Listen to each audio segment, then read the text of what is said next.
Hey there, fellow designers. Whether you're a freelancer or part of a design studio, we all know that presenting our work to clients can be a tricky task. But don't worry, in this video, we're going to give you some tips on how to present your work in the most effective way possible. First of all, let's talk about the importance of presentation. A wrong presentation can lead to big problems, like decreased chances of getting your work approved, a lot of corrections, and ultimately, unhappy clients and designers. So, it's important to get it right.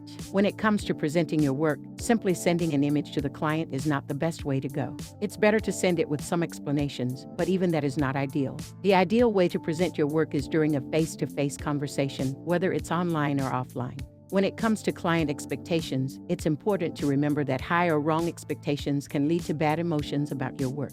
So, our task is to synchronize and adjust those expectations. Best way to do this is by starting with an image of the old page or logo, if the client had one. Or, it could be something about your client that is familiar to them. This will give them a reference point and make it easier for them to understand your new design. Next, start by highlighting your past conversations about the design. Remind the client what they asked for before and what they told you about their business. Then, explain how you converted those ideas into specific tasks and how you typically go about resolving those tasks. And finally, explain your decision-making process and how you arrived at the final design. This will prepare the client to see your new design, and they'll be more open to it. And only after all this preparation, you can finally show them the final result. In our studio, we make it a hard rule to follow this process, and as a result, we earn more and have happier clients. Remember, design is a very subjective and visual niche, and following these rules is extremely important. In conclusion, we hope that this video was helpful and gave you some valuable insights on how to present your design work to clients. Don't forget to like and subscribe for more videos like this. And as always, leave your comments and suggestions for future videos in the comment section below.